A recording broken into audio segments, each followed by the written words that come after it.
Warning. The following episode contains descriptions of sexual situations and abuse which some listeners may find disturbing. Good evening, hushlings, and welcome. I present your preceptors to the underbelly of the void, the whispers of conjecture, and the known of the unknown. Thus begins the conclave of the Hush Hush Society. What's up again, Hushlings? I'm Declassified Dave. And I'm Mystery Mike. And as always, we have our friend and compatriot, Slick Frank Sanders. Hey guys, how you doing? Welcome back to the Hush Hush Society Conspiracy Hour. This week, we're going to dive into the Jeffrey Epstein suicide part 2 of our 2-part series. If you joined us last episode, we went over the early life of Jeffrey Epstein and how he came up through the financial world, became very powerful, very rich, and eventually became very scummy, which eventually ended in his suicide by hanging. This episode, we're going to take a look at the possible conspiracies behind the hanging. Did he really commit suicide, or was he helped? Assisted suicide? But before we get into all that, remember to find us on all social media. You can find us on Facebook, Instagram, and Twitter. You can also find us on our brand new YouTube link, where we post all the audio to every single episode and where our live show on November 9th will be shown. During the time of Epstein's suicide, he was being held in the Metropolitan Correctional Center, which is otherwise known as the Tombs in Manhattan. And it's the intermediary jail that New York has before you go to prison, like Rikers Island or something like that. After his suicide, you start to see these very, very odd things come out about the case. Things like there were no CCTV cameras operational in his wing on his floor of the correctional facility. There were guards that were supposed to be watching him. He was supposed to be on suicide watch. He was taken off of suicide watch. The guards were apparently asleep. There were just so many different things that were very, very fishy about the surroundings of his suicide and the surroundings of the entire situation. To begin, the autopsy in itself was very suspect. All right, so what do you guys say we just dive straight into the autopsy? Yeah, I'm down to kick the chair out. Yeah. We got Dr. Barbara Sampson. She was the lead in this autopsy who determined Epstein's cause and manner of death, which she ruled suicide by hanging. But some of the findings prove otherwise. In the autopsy, Epstein had a broken hyoid bone, which is very common in homicide by strangulation. It's not very frequent in hangings. I believe it was broken in, 2 or 3 different places? Yeah, in hangings, it's about 6% have this hyoid bone broken. So that's a pretty solid red flag head scratcher in this whole autopsy situation. Breaking of the hyoid bone is kind of lines up with a forced strangulation. Is that what you're saying? Yeah. 6% still substantially low if you're talking between strangulation and suicidal hanging. And in an already suspect type of ending for a very notable, disgusting character, is it coincidental, or is it a piece of evidence that leans towards something more than suicide? The thing is, there's not a lot of evidence about it, though, because there's no photos of Epstein in his cell. There's no, crime scene photos or anything like that. He was just transported out. So his brother hired a forensic pathologist, Michael Baden. He looked into the death and looked into fingerprints that was found in the Metropolitan Correctional Center on his body. Dr. Baden was hired by his brother because of the suspected fact that his brother definitely didn't think would kill himself. Baden, who was a pretty prestigious man of his field, quoted, "The injuries are extremely unusual in suicidal hangings and could occur much more commonly in homicidal strangulation." That's just coming from an expert. It could be a coincidence, but Dr. Baden had also said in a quote, going over thousands of jail hangings and suicides in the New York City state prison system over the past 50 years, that no one had the 3 fractures on that hyoid bone. So super suspect, man. Out of 50 years, just in that system. He said by suicide, right? Yes, jail hangings by suicide, yeah. I mean, it sounds like it's rare enough that one fracture would happen within that bone. just from hanging. To have 3, I think that brings up the probability that it's not due to a hanging.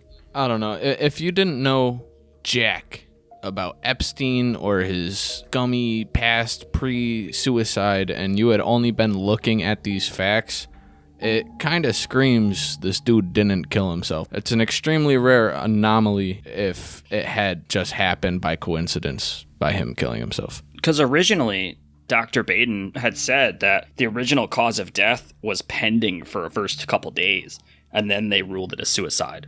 That's weird in itself. Yeah. I'm no autopsy specialist, but I feel like it doesn't take that long.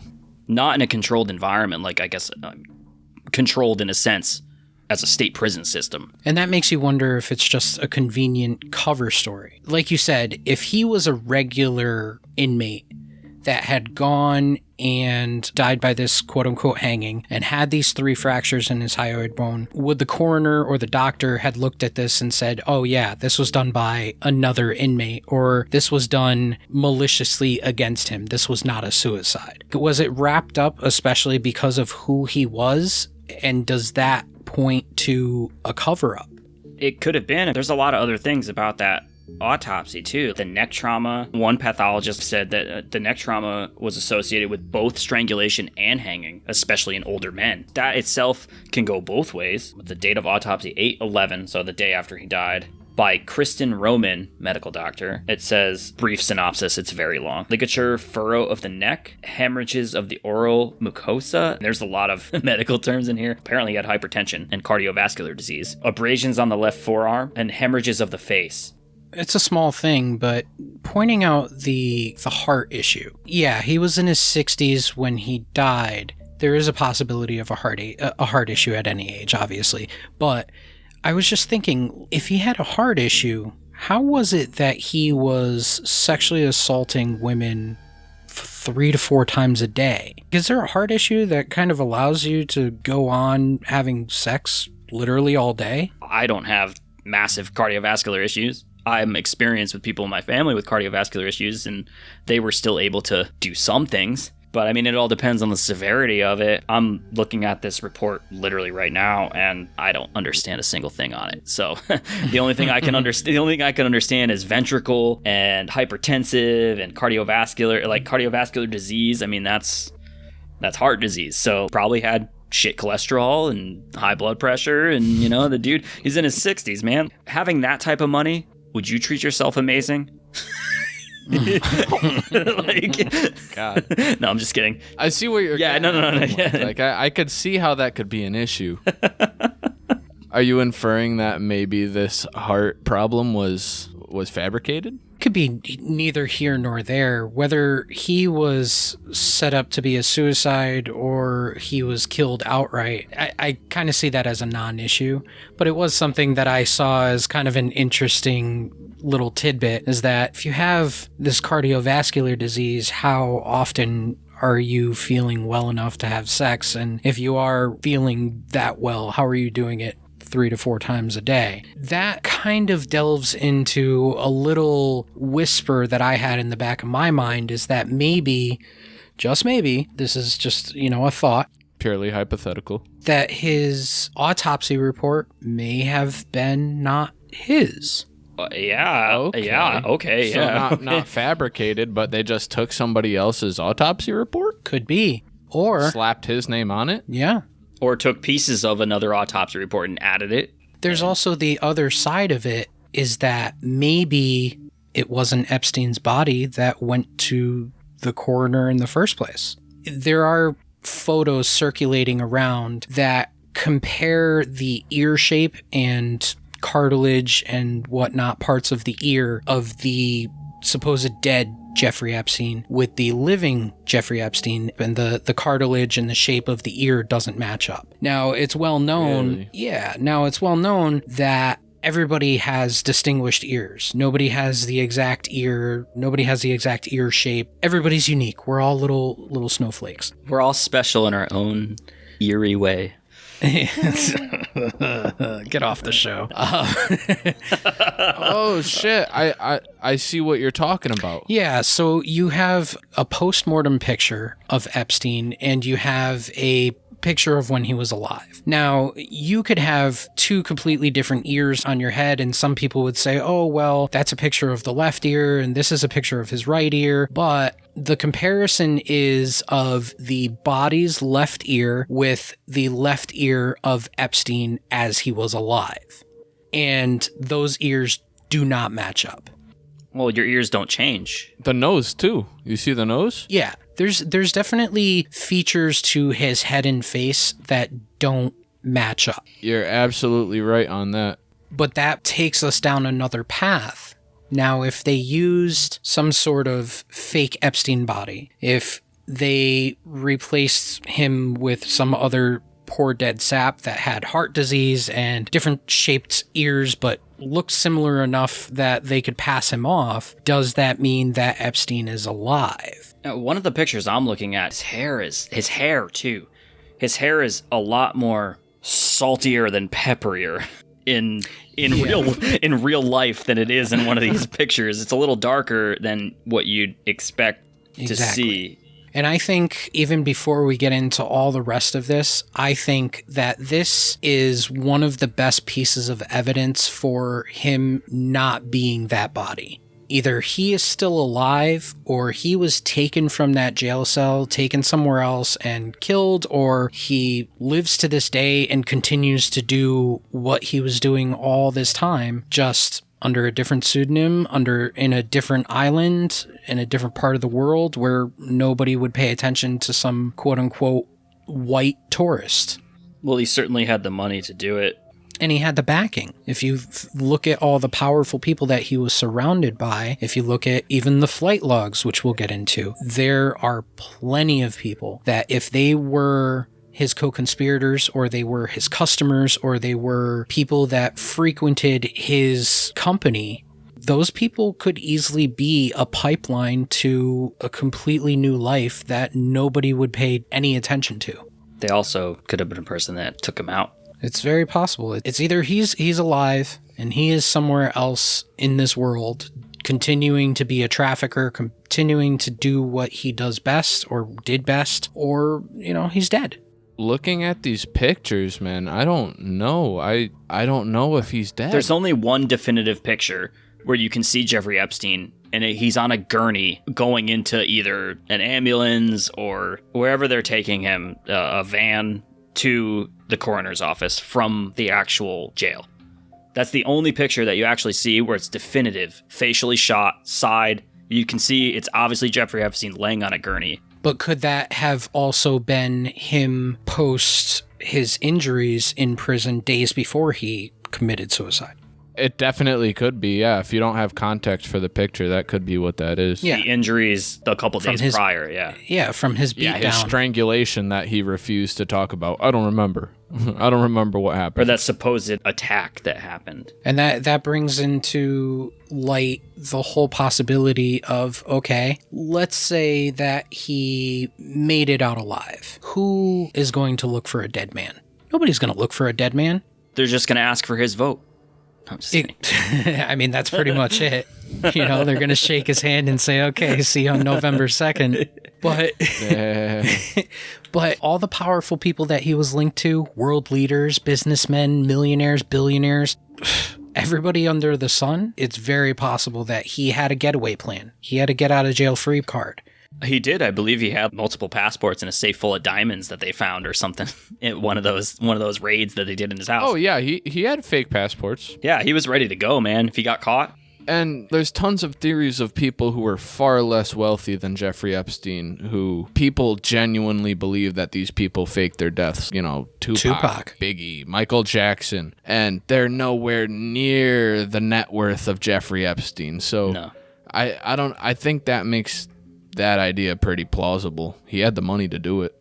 He's in Antarctica or something like that. And like you said, Mike, he had the backing. It's not just the money. He had the backing. He definitely had the backing. And as of recently, they are questionable. They're open to interpretation a bit. There are some CCT video / images of a man that looks very much like Epstein back on Little St. James Island, hanging out in the town and whatnot. And it looks very much like Epstein. But my whole thing is, if you look at those images yeah, you could surmise, yeah, that's Jeffrey Epstein, because confirmation bias is real. But you also got to look at it as you're dealing with a man who did this for well over 30 years. You're dealing with a man who, for the most part, with the exception of his witnesses coming forward, he kept this under wraps. And you got to think he's smarter than to escape from prison or jail in New York and then just go right back to his island. Well, yeah. That's a good point. Like, why wouldn't he just disappear into some cave in fucking Antarctica or something? But why would he even go to a place where there's people? I mean, this was huge news. If anybody in the past couple of years has watched TV or had internet, I feel like they'd know the guy when they saw his face. True.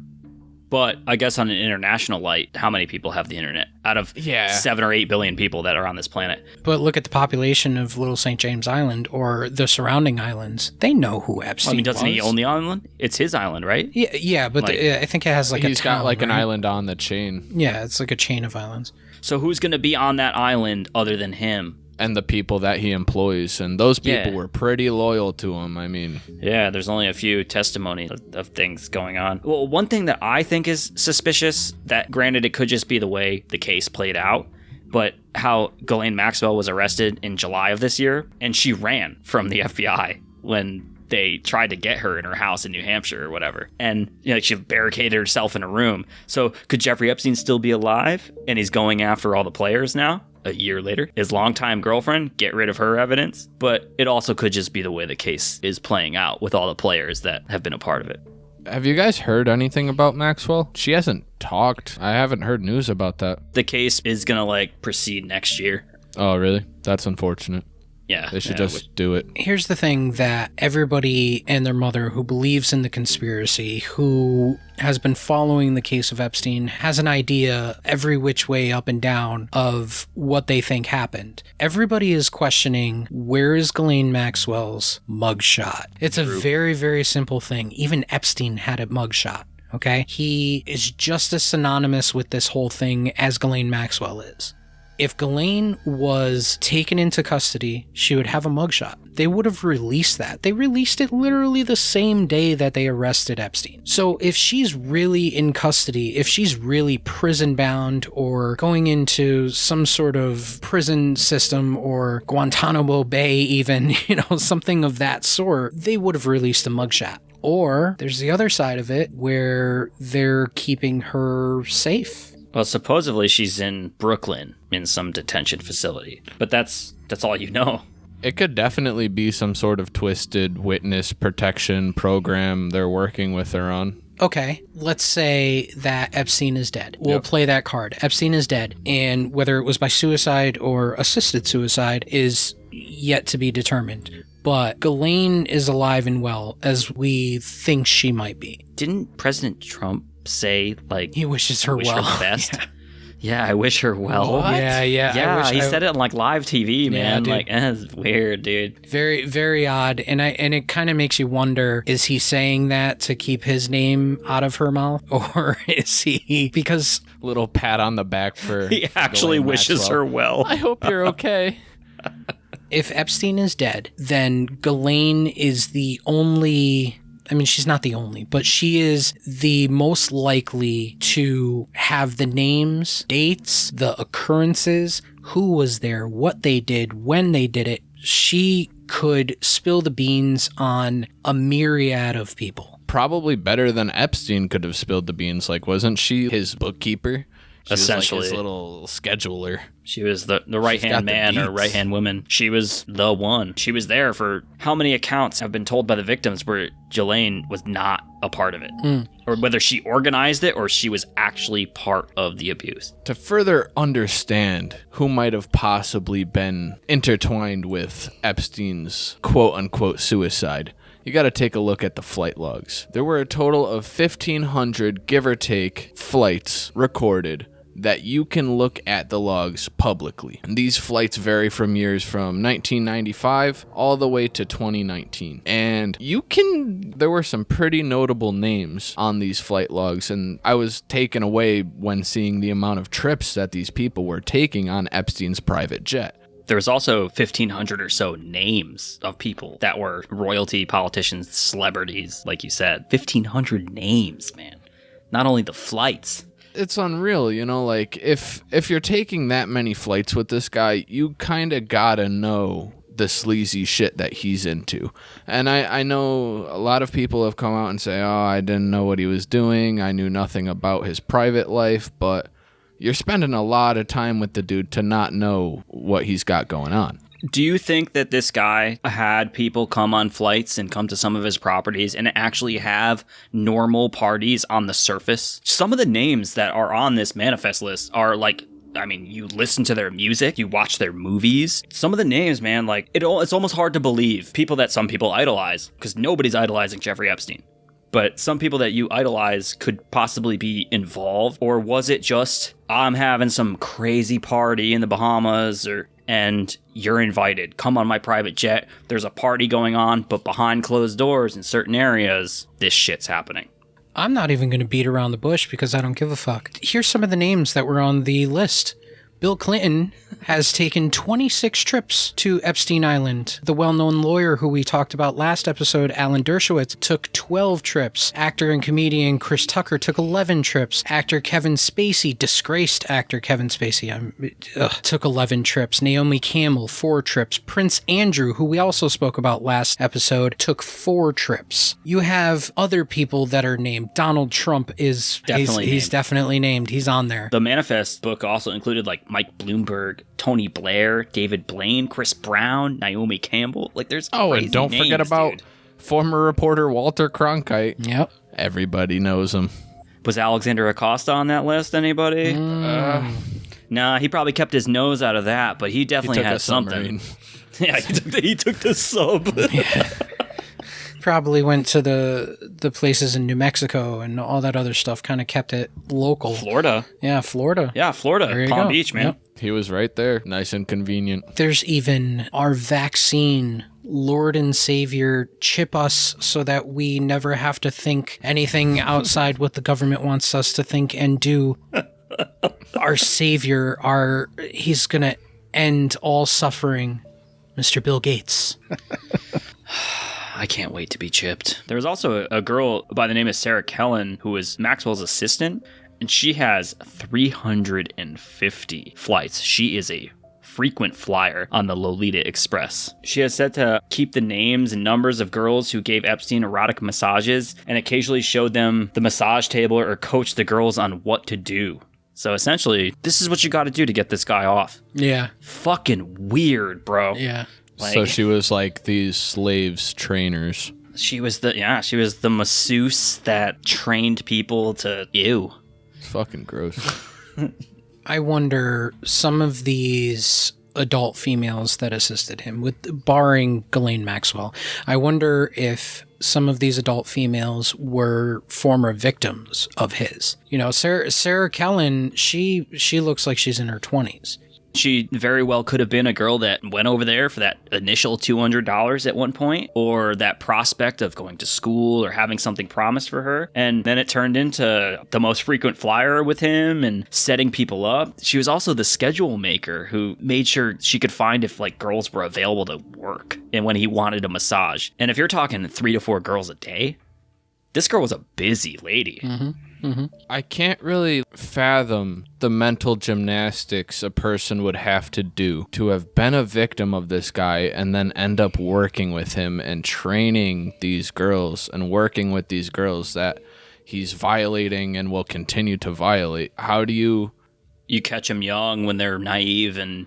Yeah, maybe it's some sort of manipulation game. You're right. Look at all the girls that he had working for him, I mean, quote unquote, working for him to gather other girls when he was in Palm Beach. All the high school girls that went and told their friends, you just got to go in there, massage him, he'll give you $200 and you're done, ready to go. And those girls knew damn well exactly what was happening and that it wasn't going to be just a massage. I just don't know how morally people can do that. Because they were getting money too. Money speaks volumes. It speaks volume. Bringing up one of the girls from the previous episode, I mean, didn't she work for him for 3 to 4 years, getting $200 a pop? Like we said before in the previous episode, what was your first paycheck at 16 years old? That's money. Yeah. If he got them young enough and they were in that headspace where part of them was obviously disgusted by the fact that they had to deal with Epstein, but there was another part of them that was surviving. Many of the girls that he went after, like we had previously said, were part of families and in other home situations that were less than perfect, far less than perfect. Abusive parents, drug addict parents, living on the streets. So it becomes kind of this savior complex of, yeah, you had to come and do these sexual things to me, but I gave you money. Almost like pseudo Stockholm syndrome. Yeah, I gave you money and you did it 10 or 20 times, but then you went and you got all these other girls to come and do it, which means you had to do it less, but you were still making money, and it's a pyramid scheme. That's really all it is. And in the most basic sense of the term, it is a sexual pyramid scheme. He's been involved in Ponzi schemes and pyramid schemes before. He was involved in the largest in history. Clearly, why not take that knowledge that you have of ripping people off for that long and just do it to somebody else in a different way? And he did it as long as he did, whether he's alive or dead.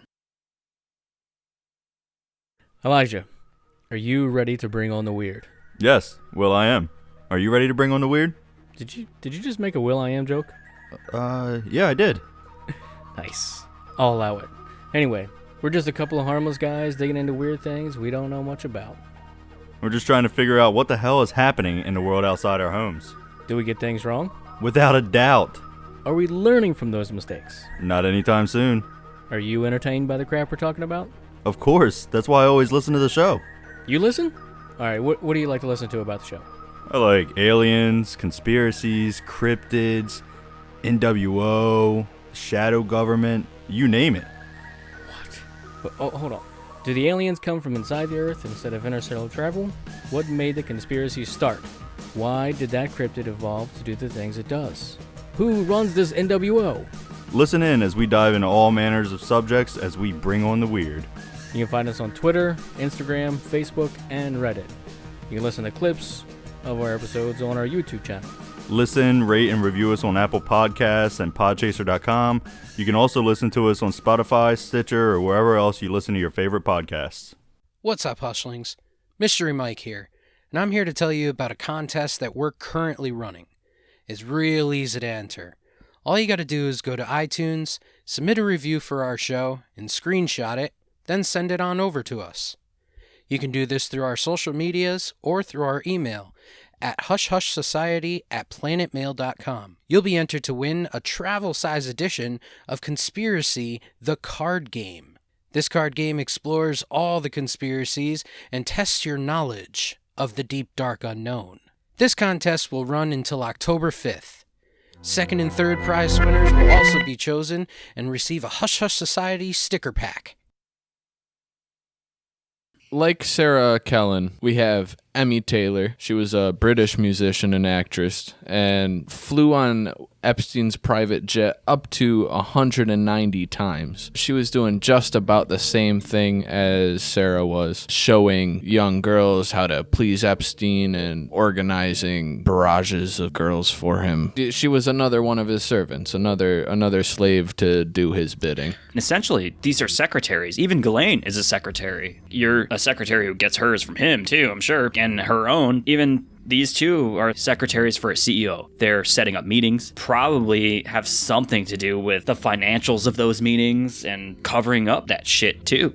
It's still so bizarre to me, the network, the massive amount of people he had fluctuating in and out of this whole gross fucking circle. That's what I don't understand. How do you hide that abuse and assault from all these massive names that we talk about, and they don't say anything? Clearly the guy has one of the richest people in the world, and could he pay off a Hollywood person, or could he pay off a singer? These people are also multimillionaires too. Why would they be associated with that? Them talking about it is going to tarnish them.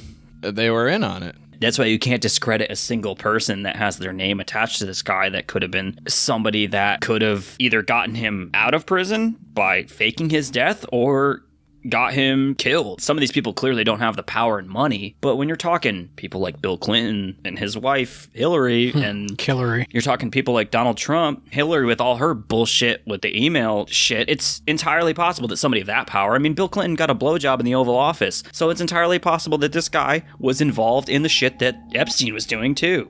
Donald Trump has been accused. In the last episode, we touched on it. He was accused in 1994 of raping a 13-year-old girl. in company of Epstein. What the fuck? Exactly. Food for thought, right? It's a little bit off topic, but you guys remember Acosta, I'm sure. I'm not trying to get all political on you guys, but the Democrats are constantly bashing Trump, right? Bashing him and bashing him. Why wouldn't they say anything about Trump's relation to Acosta or why he might have gotten Acosta in after all of his nasty due diligence with Epstein, unless maybe it would have brought some attention to some of their higher ups? I don't know. I just had that thought the other day and it struck me a sort of way.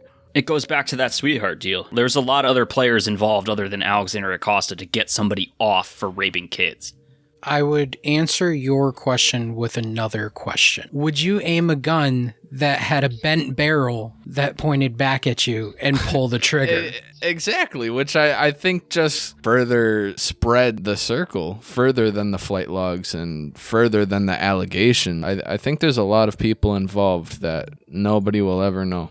Well, let's get back to the circumstances of his death. One thing that we have to take a look at, obviously, is the closest possible sources. We look at the guards. There are 2 guards that were assigned to the wing of Epstein. Epstein, as we said, was previously on suicide watch. For some odd reason, they take him off of suicide watch. Now, the protocol of suicide watch is you are in a cell by yourself, and apparently you have sheets that easily rip, all these different things that are supposed to prevent you from killing yourself. No sharp objects, obviously, no shoelaces, all that jazz. And then you have these 2 guards. They're supposed to do these mandatory checks on you every half hour, every 15 minutes or something. So the night of his suicide, you have these 2 correctional officers. You have Michael Thomas and Tova Noel. And they, on the night of his quote-unquote suicide, were supposed to perform 75 mandatory checks on Epstein, which they completely ignored every single one.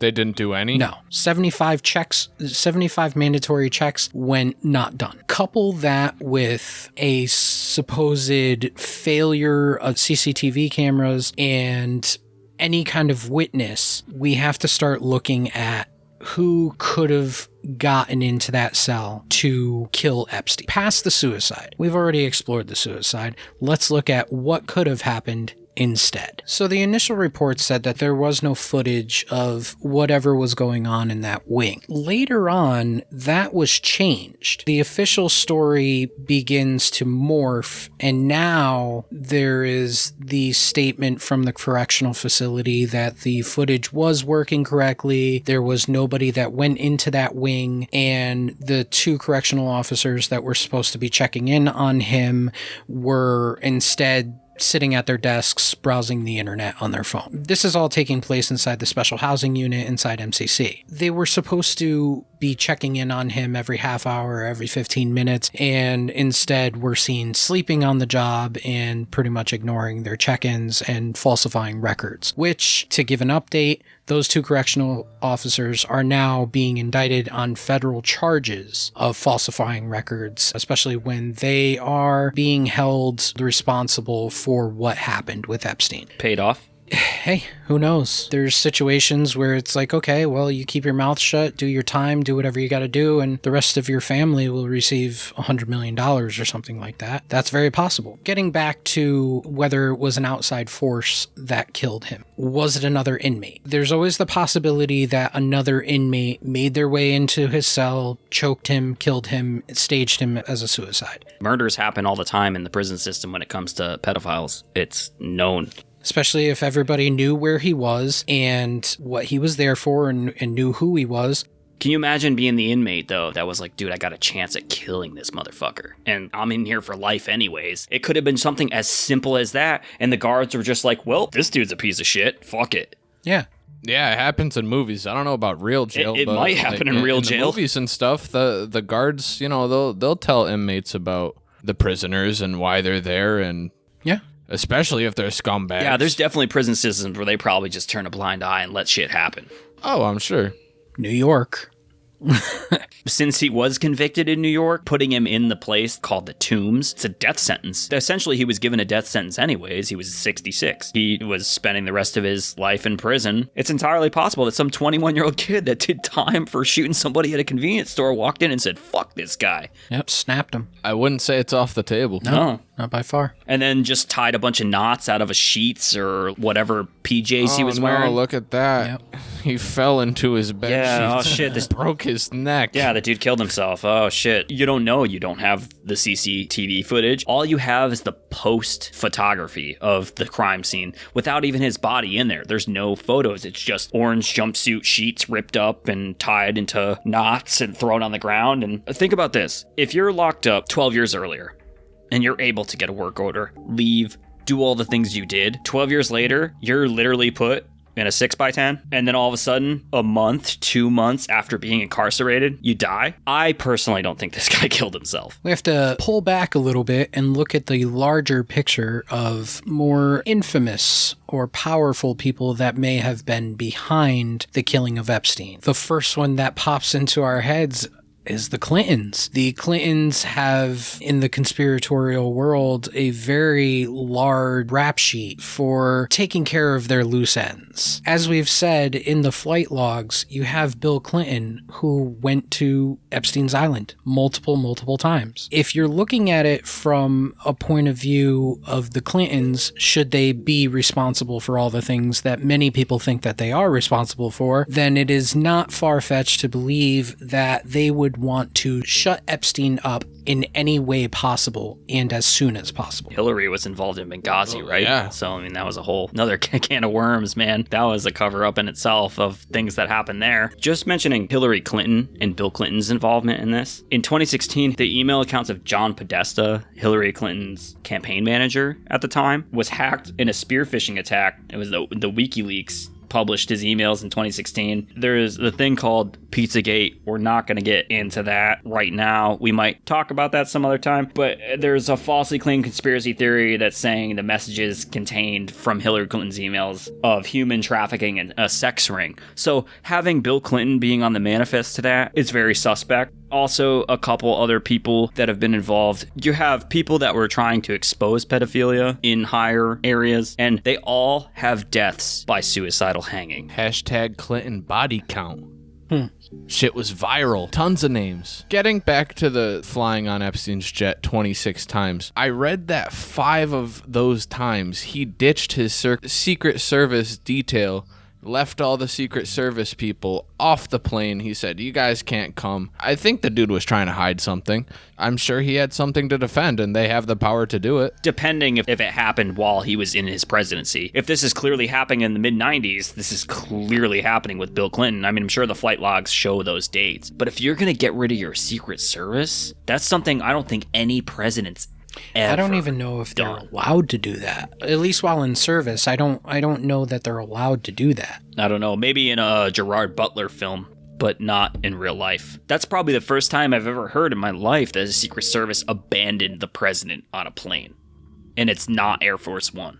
If it happened during his presidency. And also, the Clintons have the power to be able to do that. Hillary was closely tied to New York politics. She probably has her own friends in high places or friends in low places that she could have utilized during this entire situation with Epstein. She was the 76th United States Secretary of the State from 2009 to 2013, as well as the United States Senator from New York from 2001 to 2009, and the First Lady of the United States from 1993 to 2001. She definitely has reaches within the state of New York. With their power, with their reach, it's not beyond belief by any means. Goes back to him getting out on that indictment that happened the first time that he was in by the NYPD, and they just searched his place and brushed it under the rug. That was about the same time that she was state senator of New York. Could she have been a player along with his attorney who have gotten him off at that juncture? And to keep in line with the presidential conspiracy side of this, Trump was also on these flight logs. Trump has been seen in photos with Epstein. He's been seen on video with Epstein. He has, in so many different occasions, been involved with Epstein. Whether it was through Epstein's back dealings or he just saw him as another rich New York guy that he wanted to be around, that remains to be seen. I mean, obviously the difference between Trump and Epstein is Epstein's new money, Trump is old money. But they're both from New York. They're both entrepreneurs in their own sense of making their own way, and they're both intertwined with politics. Donald Trump also has a quote that I don't know when he said it, but I'm sure he'd want to rebuttal it. Jeffrey's a great guy, and we both like the girls young. On the young side. I'm sure that kind of puts him in between the flight logs and having his own estate and being accused of raping people. He tried saying that he had a falling out with him a long time ago. Not a great cover up there. After saying you like the girl, like Jeffrey, I also like the girls kind of young. I mean, dude, you can't backpedal that.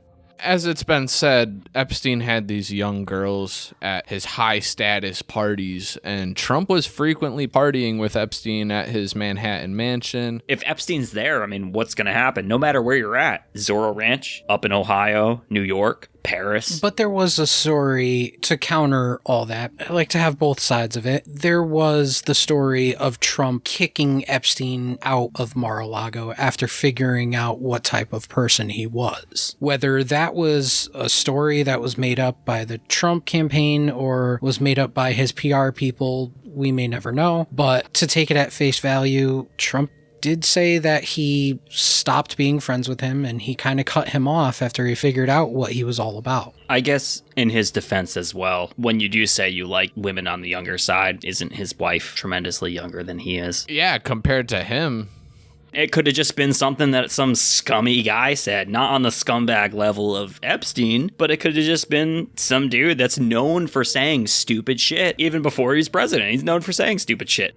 He's the guy from The Apprentice. I mean, how much stupid shit was on that show? He could just be a fall guy, like literally a cover for this dude even still being alive. Yeah, when you take that statement that he likes girls on the younger side and you put it into the context of the Epstein case, it could definitely make him look like more of a suspect than he might actually be if, like, you know, when you're comparing him to his wife. Yeah, it changes the scope of the comment. It could be the smoking gun.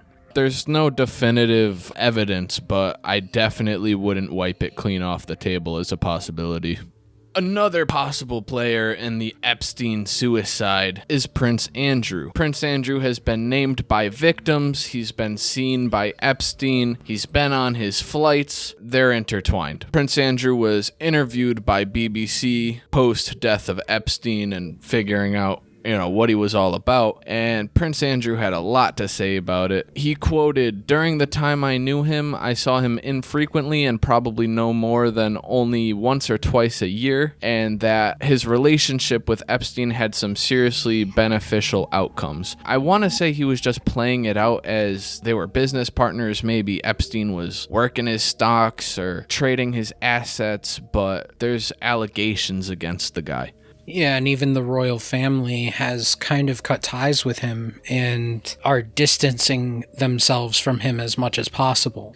Yeah, he requested from the Queen that he step down from his public royal duties after all of the Epstein shenanigans came to the limelight because it soiled him. He also had a very uncomfortable interview where they were talking about his involvement with Epstein and whether he knew what Epstein was up to, and it was just the worst possible interview that a man like that could have had. He was saying asinine things like he doesn't sweat, because there were reports that Virginia Roberts had said that he was sweating profusely while they danced, and there was picture evidence of Virginia Roberts and Prince Andrew together. Yeah, that's a load of bullshit. Yeah, and they looked at the picture, they said, "Oh, well, is this your hand around her waist?" And he goes, "Oh, well, that could have been anybody's hand." Yeah, I watched the same interview and I couldn't help but shake my head at it. So like you said, Virginia Roberts accused him of dirty nonsensicals, and the reporter was asking him, what was that you dancing with her? And he was like, oh, no. I was at home with my kids, and then I took them to a pizza parlor afterwards. And she was like, how would you remember that so many years ago? And he was like, oh, because it happens so infrequently. And like you said, with the sweating, he said he was a helicopter pilot during the Falkland War, and he was being shot at while in a helicopter. Said he had an adrenaline overdose, which caused some sort of rare medical phenomenon where he doesn't sweat anymore. That's very strange. Yeah. He just got all the sweat drained out of him in that couple of minutes when he was being shot at, I guess. Drip. Was the pizza parlor that they went to Comet Ping Pong? I don't know. It could have been, man. Apparently it was memorable. I guess so. That's all I know. There's another thing that's happening with that family as well right now, where there was a body found, more recent, a body found outside of Kate Middleton and Prince William's Kensington Palace. Now, I don't think it has anything to do with that, but the media is for sure making it about that family. There's so many scandals that went on with the royal family. You have Princess Di. You have the picnic that Queen Elizabeth took a bunch of kids on and they never returned. You have this dead body. You have Prince Andrew. There's so many different scandals that are going on with the royal family.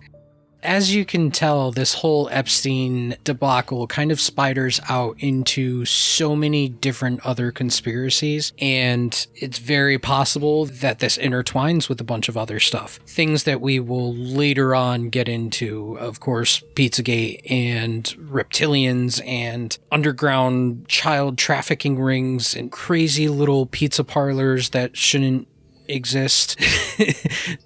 It's definitely opened up a new light on things that are happening in current events with this guy's name being brought to light and Ghislaine Maxwell and all these other people being brought to light with so many other things going on. It opens up the doors just also in current events, 29 children that were found in Georgia in a trafficking ring. Mm-hmm. These are exposures of things that could quite possibly be linked to something that this guy was involved in. And why he's actually dead or hidden. The world is a gross oyster when it comes to this. I think Epstein was the tip of the iceberg, and as we all know, global warming is happening and icebergs are melting. So this is kind of, disclosure at its best. We're finding out a lot of secret things that are happening behind the scenes. We're finding out about a lot of scandals. We're finding out about a lot of celebrities and a lot of powerful people that are doing things that are unthinkable. Heinous. Shit that goes back 30 plus years. Things that have been going on for decades we don't even know about. Shit that goes back 400 years to the inception of this country. True. I mean, yeah, you have no idea how far back this stuff goes. Epstein could just honestly be a player in a long succession of people.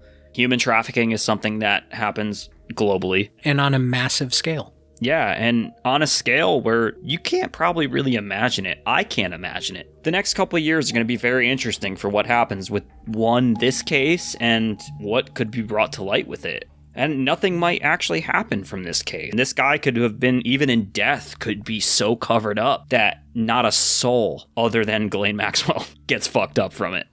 I'm kind of hoping she speaks out because I don't know. Through Epstein's death, I feel like a lot of the victims didn't get any closure. I feel like him dying in prison is not closure enough to all the people that this guy fucked up for life. And hopefully Maxwell talks some more, opens up a blabbermouth, and some people can actually be sentenced for what they're part of.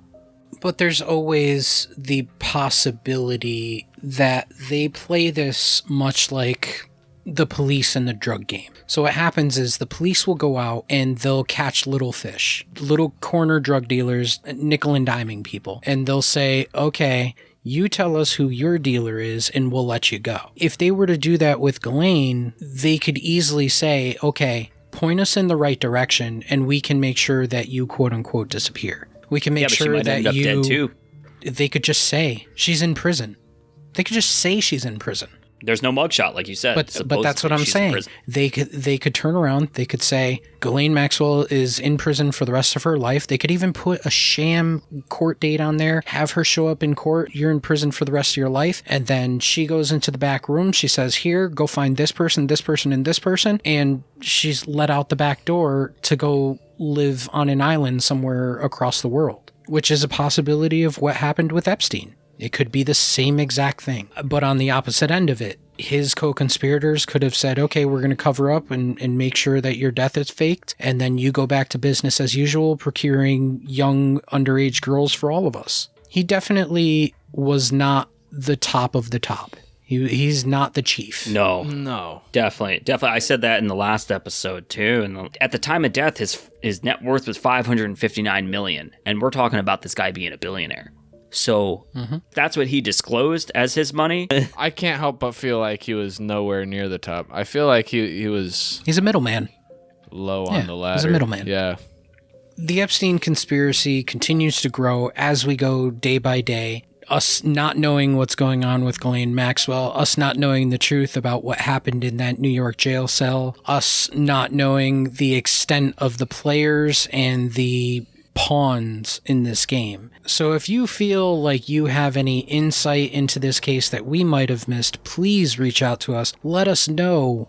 What did you find out? What have you researched? What have you found out about the shady dealings of Jeffrey Epstein and his supposed suicide? Well, Hushlings, that is the end of the Jeffrey Epstein suicide part 2 of a 2-part series. Join us in 2 weeks for our next Hush Hush Society conspiracy, which is going to be debriefing number 7. We are going to be going into the Majestic 12. It's going to be out of this world. Should be a blast, guys.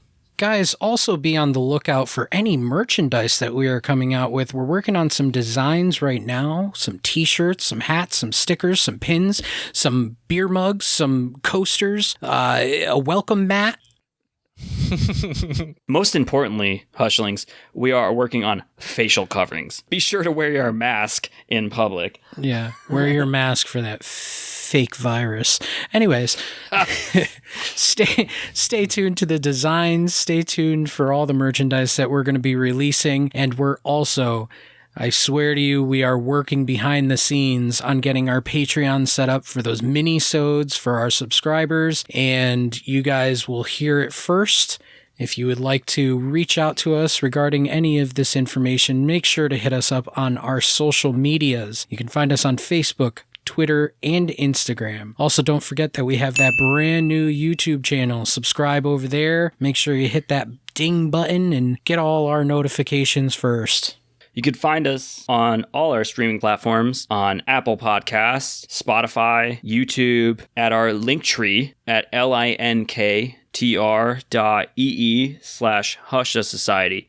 And guys, if you have any recommendations for anything, merchandise, topics, anything like that, please, as Mystery Mike said, reach out to us at our email. You can email us on Facebook, email us on Instagram, email us on Twitter, and we'll see you in 2 weeks with the Majestic 12 episode. And thank you for joining us. I'm Declassified Dave. And I'm Mystery Mike. And I'm Slick Until Ross our Sanders. next debriefing. We'll see you in 2 weeks, Remember, Hushlings. the best kept secrets are hidden in plain sight.